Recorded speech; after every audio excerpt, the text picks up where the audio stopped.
Hello, my name is Angie and let's warm up. The older I get, the more I understand the need and the value in a good warm up.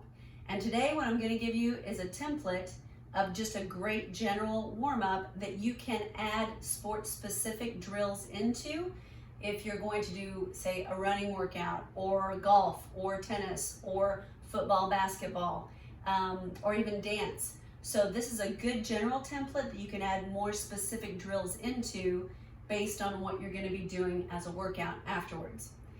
The purpose of a warm-up is to get your blood flowing, cardiovascular system moving, your heart rate increased so that you can perform better and more efficiently, and your workout will hopefully be a lot more in line with the goals that you have prior to working out. So warming up is essential, and the older you are, the more you need it.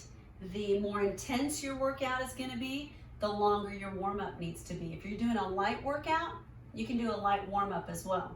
So what I'm going to show you today are, again, just some exercises and drills that I go through, and hopefully it'll help you too. Now, let me say this. One of my favorite tools for warming up and relaxation at the end of the day is using a foam roller. I've got a kind of a 3-foot length one, and then I've got a short compact one with knobs in it. These for me are some of my favorite tools for getting warmed up.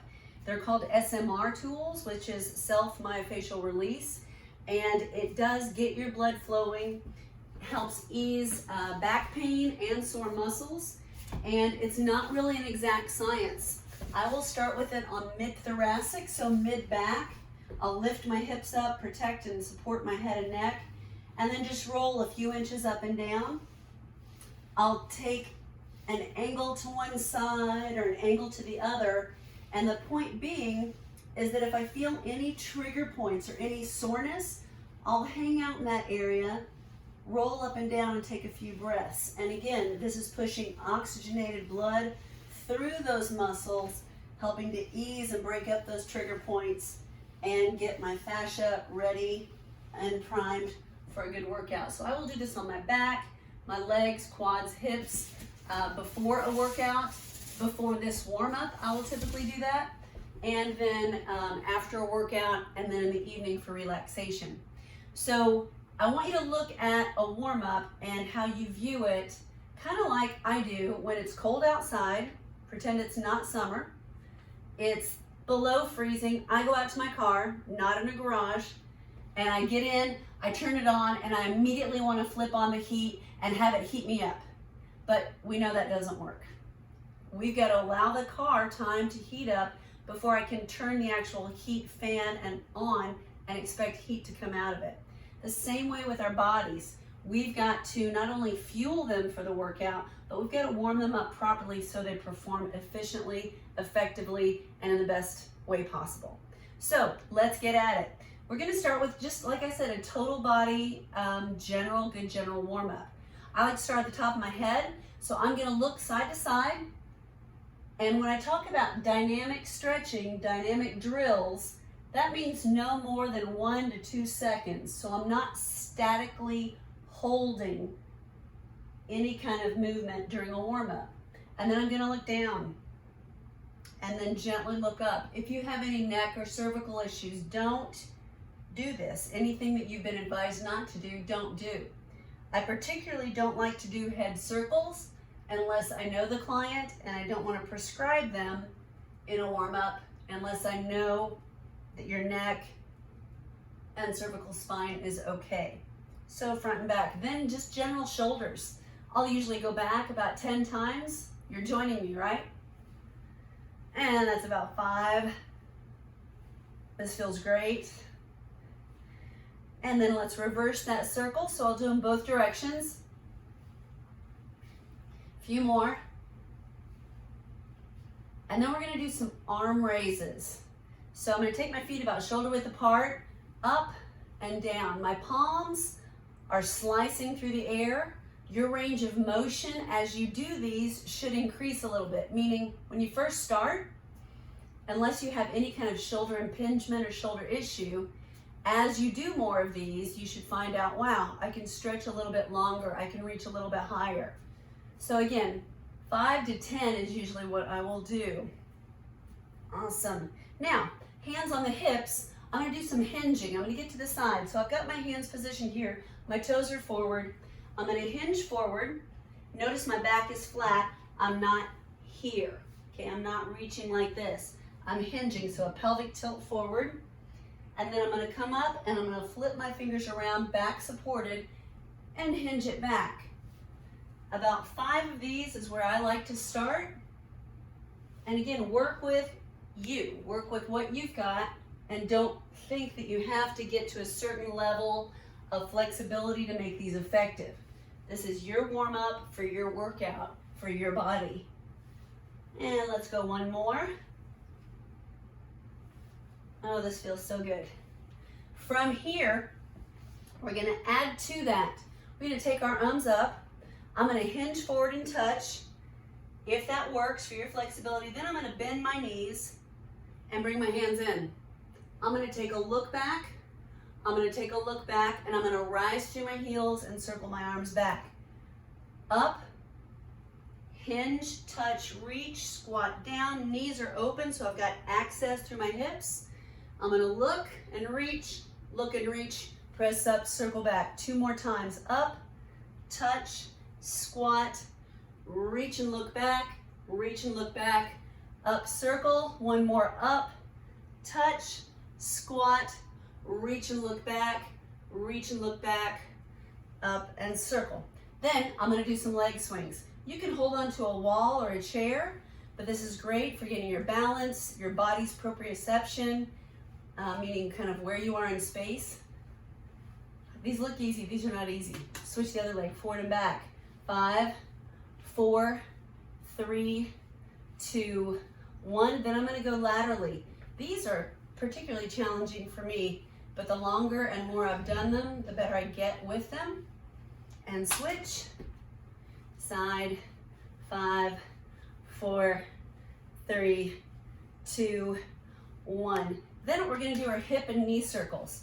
So I'm gonna take 5 outside. 1, 2, 3, 4, 5. Same leg, I'm gonna come the opposite way. 1, 2, 3, 4, 5. Other leg out. 1, 2, 3, 4, 5. And the reverse. 1, 2, 3, 4, and 5. From here, open the feet up. I'm gonna lunge. Now when I lunge, my knee is gonna go over my shoelace. Lunge, and then rotate, and then do the other side. Lunge, rotate, lunge, rotate, lunge, rotate. 2 more. Lunge, rotate, lunge. Last set. Lunge, rotate, lunge, rotate. From here, we're gonna go down into a plank. From the plank, I'm just gonna walk it out a little bit. Walk it out. 5, 4, 3, 2, 1. I'm gonna hold my plank with my feet apart about shoulder width, and I'm gonna take my feet and drop them side to side. That'll help that low back to loosen up a little bit. And then I'm gonna walk my hands back to my feet. I'm gonna crouch down, and I'm gonna come up. Back to feet apart, toes forward this time, side to side. 1, 2, 3, 4, and I'm gonna turn toward one of the feet. Now, I've got my fingertips down. I'm gonna lift my front toe, lift my back heel. About 5 sets. 1, and 2, and 3, and 4, and 5. And then I'm gonna take my hands up to my quad, and I'm gonna drop the knee and bring it up, drop the knee and push forward. Lift and drop, lift, and then push forward.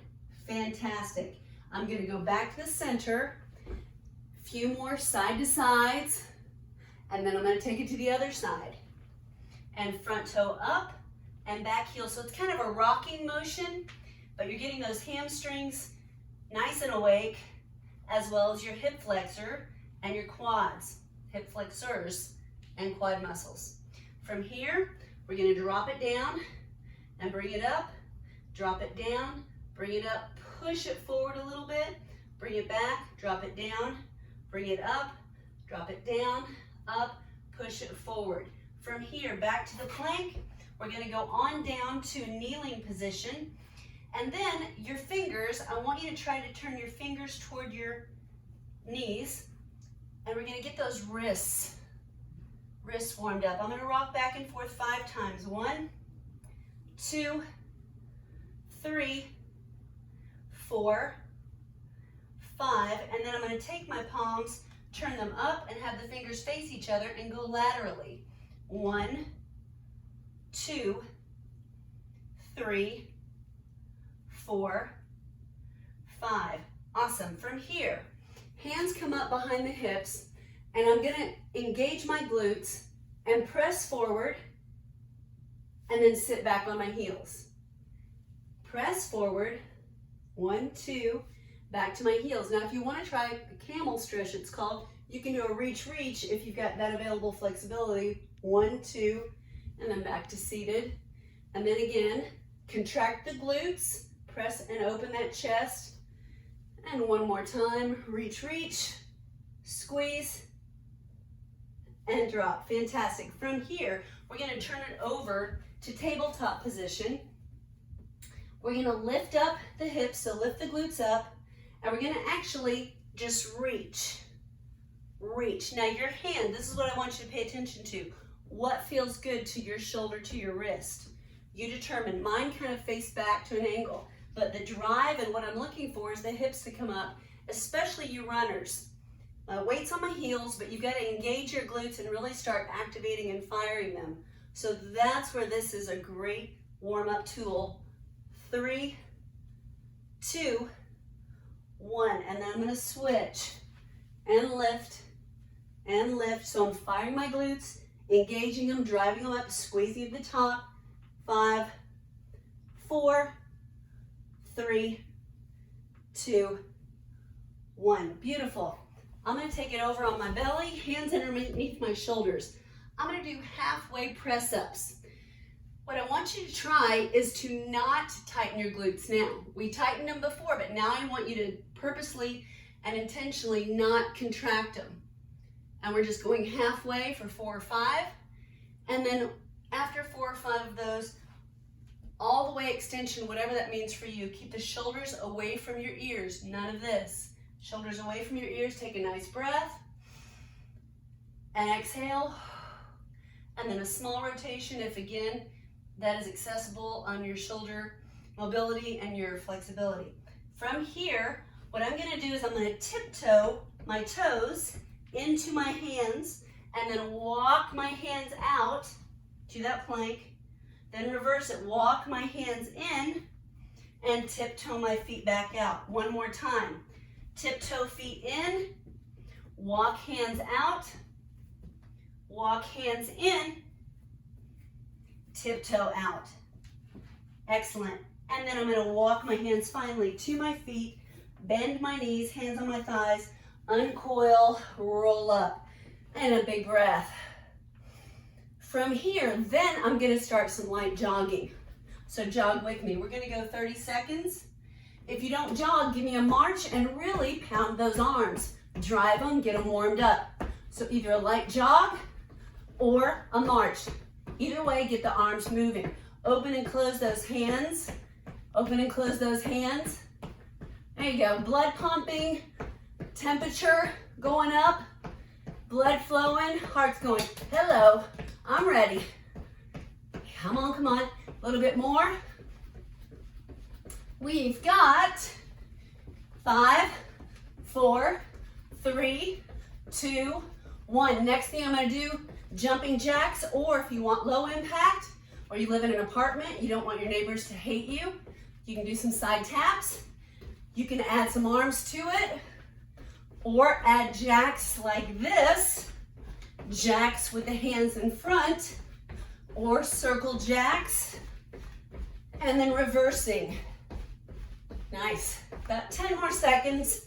9, 8, 7, 6, 5, 4, 3, 2, 1, and you should be warm and ready to go. As I said earlier, if you're going to do something more sport specific, if you're going to participate in golf, for example, you might want to do some more rotation. So when you're down, you can take a hand to your elbow or a hand to your head. Your elbow is going to come into your forearm and some open up. So I would recommend this, about 10 of these per side. So for any kind of racket or rotation, right? Rotation movement, rotation sports. Soccer, I would recommend some lateral drills. After what we just did, I would do the lateral drills after everything we just did. Some skaters, some side-to-side hops, some high knees. Recommend that. For runners, more of the glute engagement, where we were up, where you got your glutes involved, much like we did when we did the tabletop glute bridge and reach, where you're driving here, standing, and driving the heel back, getting those glutes involved for your run. Dance, I would say more rhythmic, meaning hands out, reaching, moving across, ham curls, knees up. Just again, more movement like what you're gonna be doing in your workout. If it's gonna be something predominantly weight, so you're gonna be saying you're just gonna be lifting weights, you could do the general warm up I gave you and then add some pendulum lunges. So you're going forward and back to mimic that movement, about 5 each leg, as well as just some regular squats, about 10 of these where you're focused on form. But those would be the things I would add in for more sport specific or just lifting workouts. I would add those extra drills in. I hope that's helped you. I hope you will use this as a template for some of your workouts. It's been shown, I've read some great studies in the last 6 months regarding particularly men and women that are aging. We need at least on the 10-minute side for a good warm-up to really be effective in the workout we do. The younger you are, you can get away more with that 3 to 5 minute, but as we age, a little bit longer warm-up is really the best possible situation for the outcome that you want to get. I will say one more time, if you don't own a foam roller, you might want to make that investment. It is wonderful pre-workout, post-workout, end-of-night relaxation. Have a great workout. Hopefully this has helped, and I'll see you next time.